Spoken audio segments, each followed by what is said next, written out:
Watazamaji wa Africa Transformation Media, tuko maeneo ya Kabete constituency ambapo kuna semekana kuwa Mheshimiwa Deputy President Kithure Kindiki atakuwa akifika mahali hapa, na pia nasikia ni mambo ya kuinua wana youth. Ningependa nishirikiane na wana youth wawili watatu watuambie ambapo kitu kinaendelea mbele hapa. Asante, karibu sana, unaweza kuanza kutujulisha kwa majina? Asante sana. Kwa majina naitwa Dallas Njagu. Mimi ni mkaji hapa Kabete. Mimi issue imenikuja hapa ni ati tunataka kujua Deputy President Kassim Youth atatufanyia nini katika hii area yetu ya Kabete. Sawa, asante. Tena hizi pesa zinapeanwa, nasikia ni pesa za kuinua mayouth. Mnapewa watu wamejiregister ama ni venye tu mtashikana mkuu mtajiregister, inapeanwa aje? Sasa hapo kuregister tumeregister Kassim Youth na group yetu. Sasa tunataka tujue mpango venye itakuwa, lakini tunatumaini kila kitu itaenda sawa. Sawa, asante sana.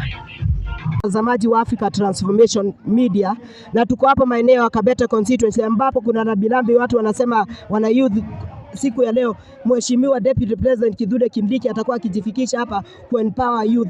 Hebu niambie kwa majina yako alafu tuambie nini inafanyika hapa siku ya leo. Haya, kwa majina mimi naitwa Eric Kamaru. Hutu ni hapa chini. Mimi ni mkazi wa Kabete constituency, Gitaru ward. Tuko na group ya mayouth, tuko na certificate, tukaambiwa tujaze, watupe pesa tufungue kazi. Mimi tunaomba tuko watu 10. Wakitupea 50k, hiyo hatuwezi fungua nayo kazi. Watupe pesa mzuri tunaweza fungua nayo kazi. Juu alitupromise. Na Deputy President kitu tunaweza muuliza, angalia vijana sana. Akishughulika sana na watu wazee, si generation yenye inakuja. Atuangalia sana, naambie President aachilie wale mavijana wetu wamechukua. Asante sana. Kitu kingine ingependa kukuuliza, mambo ya uwezo wa kuchukua wana youth kuwapea kazi ya serikali, juu kuna kazi kwa serikali, hata kama ni kwa constituency, kuanzia kwa mheshimiwa wenyu wachukue, ungeomba aje serikali wasaidie mambo ya kazi?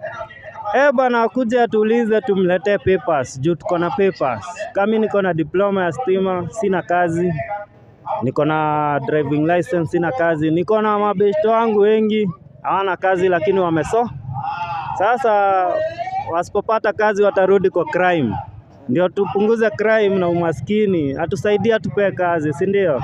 Asante sana mtazamaji wa Africa Transformation Media. Hiyo ni maoni ya wana youth wa Kabete. Mimi yangu nitajibu hapo, pia yako acha jibu hapo, tutashirikiana na mengi. Asante sana.